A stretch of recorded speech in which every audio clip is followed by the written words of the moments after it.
I'm back, and it's... I thought it was going to be an easy show today, but it looks like I'm going to have to control all four of the anchors down here, because it was difficult to keep them quiet. But that's what we're doing tonight. It's our free-for-all show tonight on Feedback.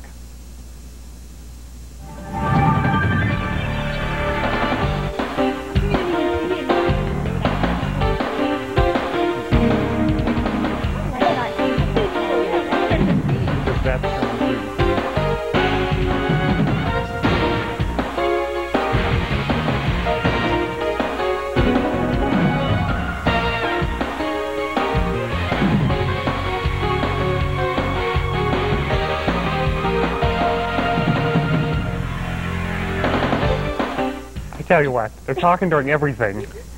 Anyway, as I said, tonight on Feedback, well, first of all, I'm back from a week off, and then we're sort of off for another week. We're not going to be with you tomorrow night. We'll be back a week from tomorrow night on Wednesday. There's no news tomorrow night either.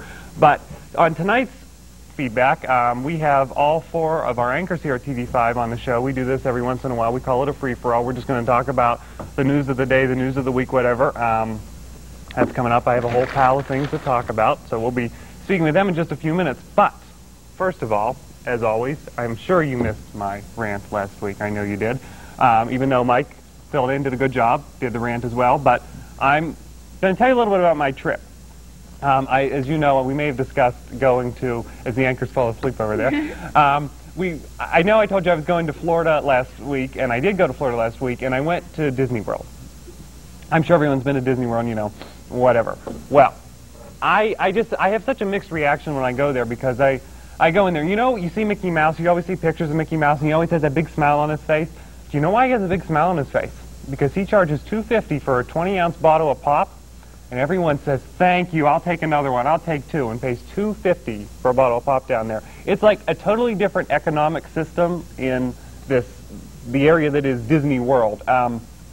Prices are inflated. It's absolutely amazing. You're paying $30 to go to a water park. I don't know what Sandcastle near Pittsburgh costs, but I don't think it costs $30. You're paying $45 to go into the amusement parks down there, and so you can go stand in line for 40 minutes. So that's good. So I wonder, you know, is it really worth it? And then you go and do everything in the park, and you stand in line. You do the 3 or so things that you can actually do, because you have to stand in line for so long.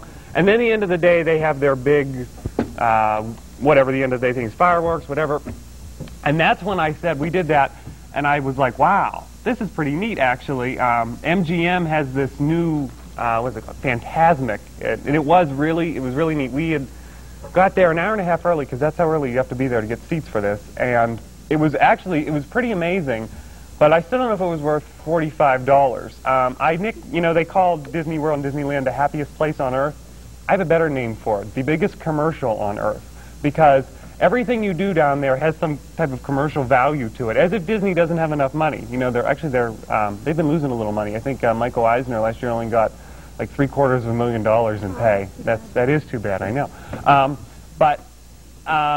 Now, see, I lost my train of thought now. Blah, blah, blah, blah. So, anyway, the biggest commercial on earth. So everything you do down there is presented by someone. Like you go to the Universe of Energy, presented by Exxon. I'm sure they pay such a huge price for that. There are commercials in everything you do. You pick up your guide map. Kodak is written all over it. So Disney's raking in the money down there, and I don't know. That was my impressions from the trip, you know. I thought, wow, this is like the mecca of capitalism. For those of you who like the free market and all that, and think capitalism is a great system, go to Disney World and pay $2.50 for a 20-ounce water or a 20-ounce Coke. Well, that's what I have to say about that. We're actually going to take a break, and when we come back, we're going to be speaking with these four over here who actually, they were pretty good in the open. We tamed them, but we're going to take a break, and when we come back, it's free-for-all with TV5 News anchors after this.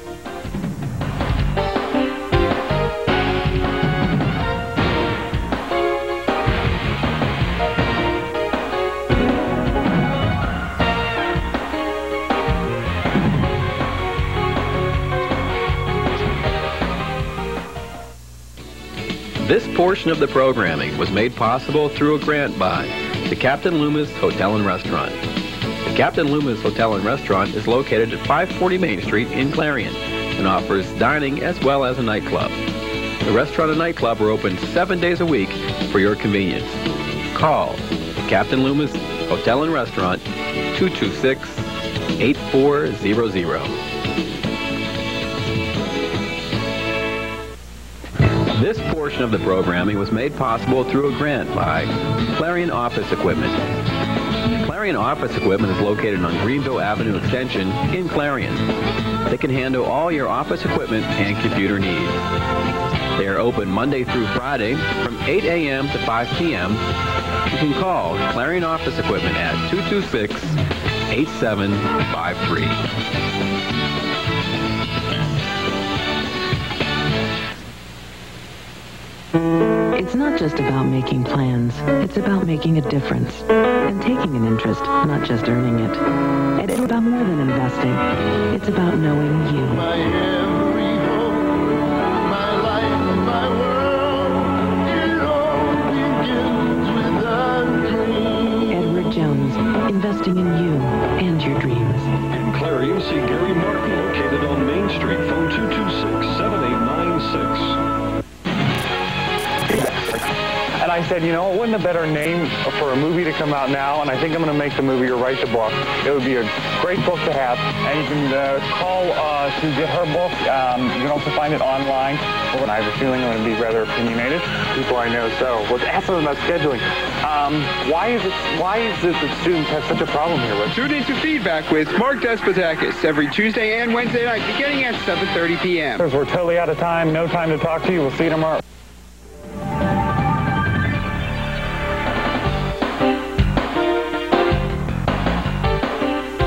You know, all I can do, they just make fun of me down here. You just saw the Feedback commercial that aired. They're all down here doing the hand thing, Carolyn especially. So, let me introduce all of you guys, first of all, in case people don't know, but they should watch, you know, they watch this high-rated program, and then, of course, they watch the high-rated news. Christy Herman, Kelvin Kelly from Tuesday night, Carrie LaPoo, Cynthia Walker from Wednesday night. Well, you guys have it easy this week. You have it off, the week off, and you guys, as soon as the show's over, heading over there to do the news. Oh, yeah. So. Tough night. Yeah. Well, let's start with, you said let's get it out of the way. Elian Gonzalez. That's all we hear about. I was just saying, you know, I was down in Florida. That's all you heard. You think you're inundated with it here. Go down there. I mean, that's the news of Florida. Well, I read in the paper on Monday that CBS is thinking of making a movie about the Elian saga. First, they were thinking, oh, we'll make a 2-hour movie. Now they're thinking it's 4 hours. That's not going to be long enough. Well, that's right. That's why they did that. They said they needed the extra 2 hours from all the developments that happened in the last 2 weeks. So are you going to watch it if this comes on the air? No. No? Nope. I think it's interesting that they think they can market something that we already heard so much about, so there's, what else are they going to tell us? Right. Well, look, a couple years ago, did they, Amy Fisher, was that? They had, both networks had on ABC and NBC, I think, at the same time. Well, what were the ratings with that? I think it was good. People like this. Of course, people like drama. Anytime there's anything with drama, there's always people that just tune in. But it's goofy. Yeah. Well, and what do you think? I feel sorry for the kid. I don't think he knows what's going on. He's only 6 years old. Well, he can't know half the stuff that's supposed to be going on with him. You watch the interviews with him, the child has been completely brainwashed. It seems the comments that he's making are too mature and too articulate for a child of 6 years old, and so that you know that he's being fed what he's saying. Well, we were talking a little bit before about the tape that his relatives sent out as a message to his father. You know, the father's in the country now. And basically what you see on the tape is Elian sitting on a bed, and he's saying, Papa, I want to go home. And he's talking with his hands. He's using like, not that the vocabulary he used was like something that someone educated would use, but he's using these interjections in his sentences, and he kept looking off the camera like he was being coached. So how is he to, you know, how are we to get an accurate representation? He doesn't have his own opinion right now. I mean, if there's this little boy in America getting all of this free stuff, and he doesn't know what's going on, why would he want to leave? Like, he doesn't know what he's saying, obviously just telling him. Right, and of course, since they are giving him all of these things, why would he want to leave the United States and go back to Cuba? Of course he's going to, I mean, he's been offered so much here. Could have just seen him at Disney World. That's right. I know. Well, that's the first, honestly, the first week, that's where they showered him with Disney World. I've seen him outside with a puppy. So he's been exposed to the American culture. Actually, the video that I saw once that I thought this was very telling that he's been exposed to the American culture. He was playing with a toy gun. I thought, that's it. You know, that's wonderful. Well, so the father's in D.C. now. They're, he's not going to Miami because they're protesting out there. I read in one article that there are people spending the night outside of Alien's house because they don't want the agents to come in and take him overnight. These people... The father's fearful for his son's life right now, is what I read in the latest.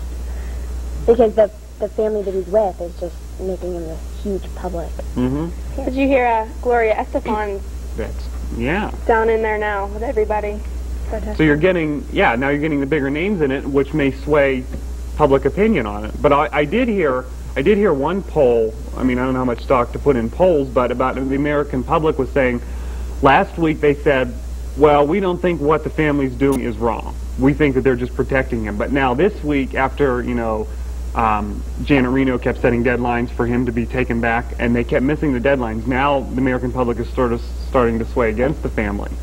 So maybe it would be a good movie. I don't know. Watch. I don't think you wouldn't watch. I'm just sick of it. Yeah, but I think people would be curious about it. I think so. I think I don't think I don't know that they have a date on this, but because who knows when it's going to end actually. But imagine in September. We haven't heard about Alien for a while. Hey, let's do a movie about him, So. But I don't think it's going to drop. I mean, every Tuesday on the news, we have an Alien story. That's right. Every Tuesday, if not more than just one. I mean, I'm sure there's, I'm not going to let you know what the news is tonight, but I'm pretty darn sure there's probably an Alien story in there. And you always see the pictures of him, and he always looks happy in the pictures, but that makes, I think it's a false sense of reality he's living in. It's just, I don't know. My biggest gripe with it is people think that the American culture or the American society is better than Cuba because Cuba, they're communists there, so they can't be good. And, all right. Any other comments about Alien? I mean, I think we'll drop the story. I mean, you're going to hear about it forever and ever, and with the deadlines, keep passing, All right. This I found. This was very small blurb in the paper. I thought this was kind of interesting. I'm surprised it didn't make bigger news. Sony PlayStation 2, I guess like the second edition, I don't know, may be more than just a toy. Japan's trade ministry will require special permits to export the new hot-selling game after labeling it a device that can be adapted for military use. How about that? So you want to buy a PlayStation? You want to learn how to... I mean, I think that's... I mean, first of all, what do you think about that they're selling that? Yeah, I think that it's interesting that we talk about the violence with our youth today, and it's been proven over and over that they're affected by the media and different games that they use and television, and yet we're promoting something that could use as war tactics. I especially think with Columbine, the one-year memorial coming up within the next week, the boys that were the murderers that went in and massacred these people, a lot of it they were saying had to do with the videos that they played and things that they watched, and something like this is just promoting more violence for the youth, and it's sad to think that, I don't know, I was never exposed to that. I never played the game. Do you think it was around when we were young? It was. Well, there was, I mean, it was Super Mario Brothers. but it was a version of it, and now it's like anything and everything that's bigger and better is what's being sold, and these poor kids and the parents that buy it for them, and then they're blaming it on other people, and it's like, exactly. Well, I don't think I'd want, if I had a son or daughter, going around blowing things up. I mean, it's one thing they're claiming there's toy guns. Did you read that one the other day? That near Butler, that there's these guns that they're making to look like real guns, and they're water guns and stuff. Well, if you're going to buy your kids video games to play, why not buy them the kind that they have to use their mind to think? You know, to, like math games or whatever. Because the kids aren't going to want to play it. I mean, I think. Well, if that's all they're exposed to, then they're not going to know a difference. It's the parents and the media that expose it to. If they make that the popular thing, then kids are going to want to do whatever's popular. Well, I remember I was, a few weeks ago on here, we did an interview with the U.S. Rep for the area, John Peterson, and we were talking about gun control. And I said, well, don't you think that maybe more gun control laws might be an answer to all the problems? He says, no, I don't think so, because if you look at some of these games that people are playing now, he says, if you look back in the 60s and 70s, what they used to train soldiers was actual video games, and he says it was proven that people were scared to shoot, but then they played the video games and they weren't scared anymore. Well, but we didn't grow up with. No. I mean, like I didn't find interest in those games either. But well, didn't we have movies? Do you think movies also promote this violence? In a way, I watched a movie the other night, and it was so realistic that it was sickening. I mean, just some of the things that you learn, I mean, from the movie itself. And same thing with the video game. I think teaching them and portraying them how to do something. And then you look, how do we expect them not to go that way? You look at the basic movies that they have, like Disney even, and the main objective is to kill the bad guy. And so little kids just learn to kill the bad guy, and it's just like, just things that are, you know. Well, I think that's a good lesson, good versus evil, but I think maybe how they are always portraying it. Yeah. I think that ultimately we're desensitizing our culture, which will lead to the downfall of the American society in one way or another, because we've seen how we've been affected already by these different technologies. I think we've gone downhill since when we were right. But the people that create these games think that it's just making us get more advanced and better and bigger and stronger than other countries because of it. And it's, I think they like it because they can show off, oh, we can make it more realistic. Yeah, ourselves. Yeah.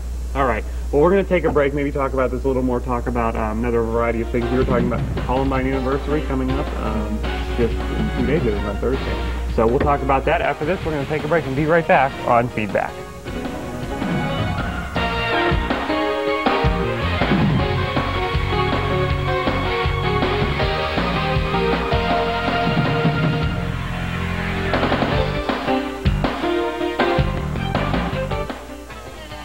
This portion of the programming was made possible through a grant by Curly Tires.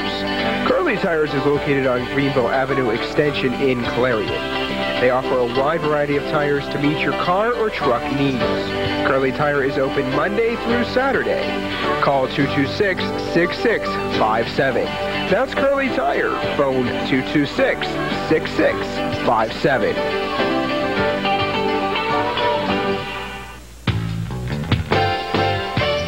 This portion of the programming was made possible through a grant by Timberland's Restaurant. The Timberland's Restaurant is located near Interstate 80 and Route 68 in the Holiday Inn. The Timberland's Restaurant is open daily 6:30 a.m. to 2 p.m. and from 4 to 10 p.m.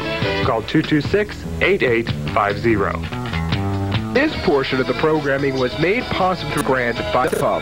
The Pizza Pub is located at 1306 East Main Street in Clarion and offers radio dispatch delivery. When other stations are showing their boring programming, only one station is bringing news coverage closer to home. Now, so you'll hear first on 5. Every Tuesday and Wednesday night at 8 p.m., join the area's news leader, TV5 News. Tune in for the latest in local, regional, state, and national news. Plus, with our newspaper exchange partner, the Clarion News, teaming up to bring news coverage closer to home every Tuesday and Wednesday night at 8 p.m.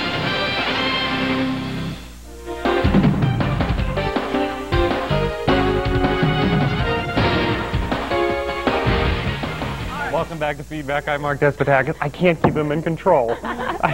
All right, so we're talking gun violence, and this coming Thursday is April 20th, the one-year anniversary of Columbine. There's heightened security at the school, especially on that day. The library there is not reopened. They're looking at maybe reopening it somewhere else. I mean, the school is huge, and they have some other land they could use, but that certainly wasn't the end of the shootings over the last year, not necessarily in schools, but on Friday, USA Today printed a list of school shootings in the last 5 years. The list was this long, and it was like that size print. I couldn't believe it. Is there a solution to this? I know it's a very difficult question. My roommate is a student teacher, and the other day she had a threat in her classroom, and that was really and it was just a special ed child that said, "I want to kill this person," and it was like they took it as so serious. They can't. It's not a joke anymore, and it was just a little kid acting out because she lost a spelling bee. And I mean, but they have to start taking every single threat, and I think that's what it's going to come down to. Like, she was suspended for 15 days because of a threat like that. Right, and back when I was in school and I said something, and not that I said something like that, but people just laughed about it, you know, and now it's not a joke anymore. You mentioned the list that you saw of the schools that had shootings was this long. If you had the list of the schools that had people that said they were going to take action, it would be 10 times as long. And I think this is exactly what we were saying about the video games, and obviously something that's affecting society. Well, I think it's sad now that it's not just like high school students or college students, it's first graders. Little first graders taking guns. Yep. I'm still scared of holding a gun and handling one. I can't understand how a little kid, and they're little now, how they're doing that. No, I wouldn't want one in my house. Well, how they even get them out? When I was in kindergarten, my mother was checking my backpack to make sure that I wasn't taking bubble gum to school, let alone a gun. Well, it's changed. I mean, the one, I believe the 6-year-old shooting or something that was in Michigan, I believe. The kid lived in it was a crack house he lived in. So his his mother's not going to look through the bag. Right. I mean, why is society turned that we have that? Is it the media? Is it the movies? Is it the video games? I think it's everything. Yeah. Everything hit at one time. Like the technology is just so advanced right now, and nobody knows what to do with everything that we're providing our children with. I mean, when we were younger, and even when our parents were younger, toys were stupid little things like kick the can, my dad would tell me, you know what I mean? And then since then it's grown so much in 30, 40 years compared to what it used to be. I think it has a lot to do with discipline. I mean, it all depends on how you're raised. You just wouldn't even think of doing something like that, you know. You're afraid of your parents, you know? I think parents play a big role in everything. When both parents are working, I think the child tends to get neglected at some point in time. And not that it's wrong for both parents to work, because both of my parents work, but they always had time to spend with me. They asked me about my day. You know, they were inquisitive. They wanted to know everything that was going on, and I think that has a lot to do with things. The Columbine, the 2 kids that were responsible for it were in their basement building those, I mean, everything. For how many, it obviously didn't happen overnight. So, I mean, there's obviously a lack of... It was an upper middle class family, suburbia. I think at the same time, we can't really blame the parents. Because in some cases, we see that they're not, taking the appropriate action to discipline their children. But in other cases, they're raising, maybe they have 3 children, they're raising them all the same. You see 2 come out with a higher standard, and yet there's that one that chooses not to do what's right for society. People ask, wouldn't they know what was happening? You don't always know. I mean, it's impossible to keep track of your child every minute of the day. And you want them to have their own... Right. Yeah, I mean, they're not going to be able to survive. But still, bombs being built in your own basement. Well, if you don't know that. My parents, not that they knew what I was doing every second of every single day, but even to this day now, and I'm 22, they're still aware of what's going on in my life. And I think as long as they play an important role all through your life, not just at certain moments, then you're a little bit better off than the average child that doesn't have the 2 parents there. Or, I mean, my parents both worked, and I think I'm turning out Maybe it does go back to the movies and TV where kids see on TV somebody getting shot, and the person who shoots them nothing happens to them. You don't see the repercussions of everything. Or then, the person who got killed, you see them in a different TV show. And it's like, well, maybe nothing really happened to them. It's okay. They won't be hurt. They're fine. One thing I thought of a little bit earlier, and I think it ties a lot of what we were saying in, the competitiveness of society now. Everyone's competing for everything. I mean, sports is one of the largest things. Television news is very competitive. Everything is competitive. Video games, that brings out the competitive nature in people. How can we get rid of the... I mean, I don't know if it's... I think competitiveness is a good thing to an extent, but don't you think that maybe what's causing... Because I want to win, so I'm going to shoot you because I'm going to... You disagree? I do, because I think that the competition that we see has allowed us to advance in technology because it's constant competition between people. I can come out with the best, and not even just people, countries, and different companies as well. So I don't think that competition is a bad thing. No, I don't either.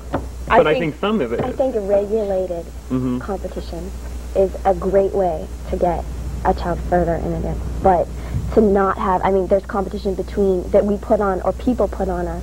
There's not even a competition, and then that's partly where it lies, true. Well, what about the 6-year-olds going to the Little League game, and the parents are there screaming at each other? I remember a month or 2 ago, there was, it was in the South somewhere, they made a rule for the parents that you are not allowed to make any noises during the game, because they were so loud during this game, screaming at each other, at the kids on the field, that how are the kids supposed to have any fun?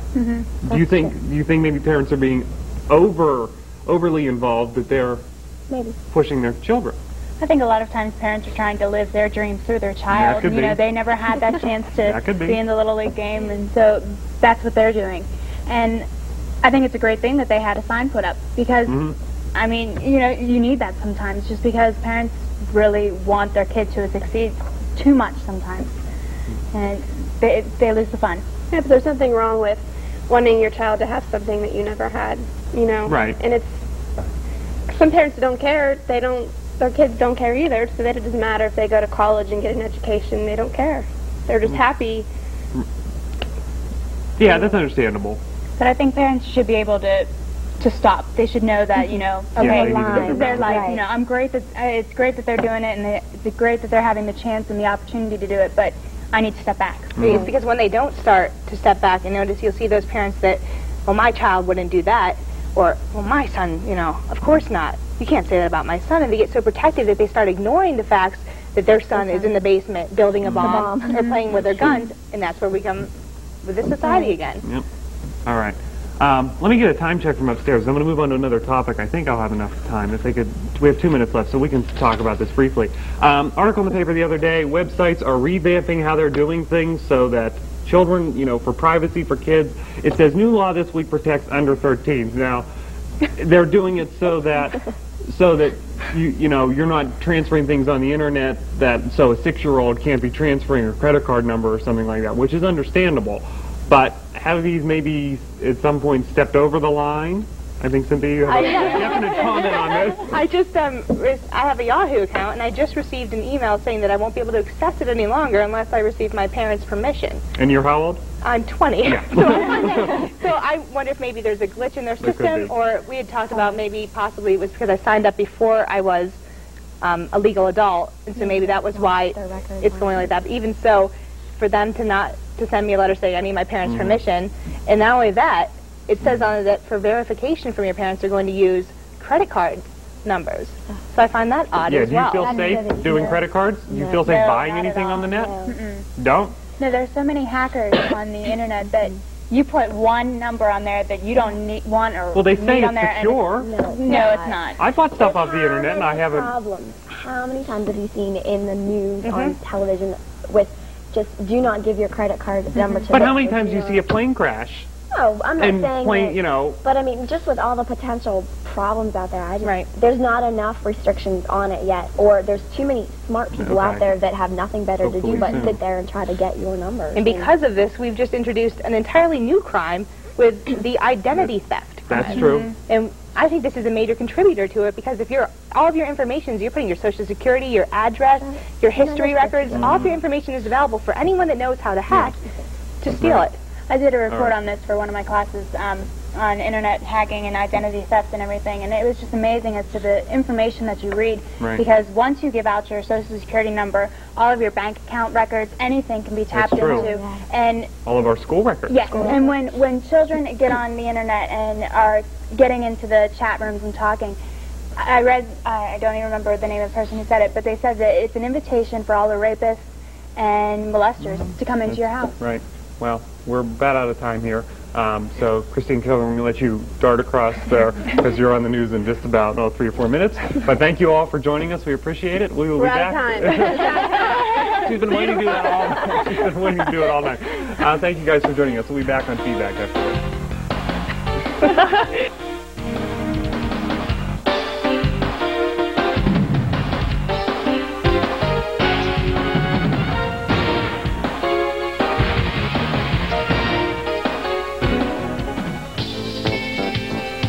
This portion of the programming was made possible through a grant by the Carpet Barn.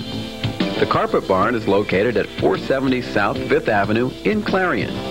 The Carpet Barn is open Monday through Saturday for all your carpet needs. So call the Carpet Barn, 226-7332.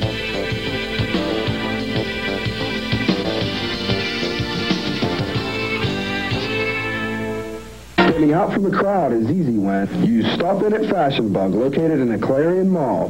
Whether you're looking for junior trendy, girls, or fashion for women, they have it all with many different styles.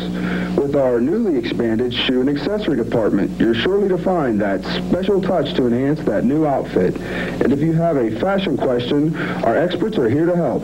That's Fashion Bug, located in the Clarion Mall, just off Exit 9 of Interstate 80. Open Monday through Saturday, 10 a.m. till 9 p.m. Sunday from noon till 5. This portion of the programming was made possible through a grant by Fox's Pizza Den. Fox's Pizza Den is located on Old Route 66 in Clarion and offers all-day delivery. Phone 226-5555. That's 226-5555. Fox's Pizza Den is open 7 days a week for your convenience.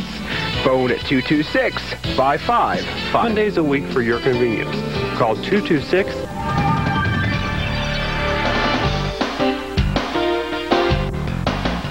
Welcome back to Feedback. I'm Mark Despadagus. Once again, we want to thank the anchors for joining us. We're not here tomorrow night. There's no news either. We will be back a week from tomorrow, and join us then. We're going to be making fun of politicians with Capital Steps. It's a musical group that makes fun of politicians. Sounds good. And it'll be our 1-year anniversary, so we're going to take a look back at a year of Feedback. We will see you a week from tomorrow. The news is next.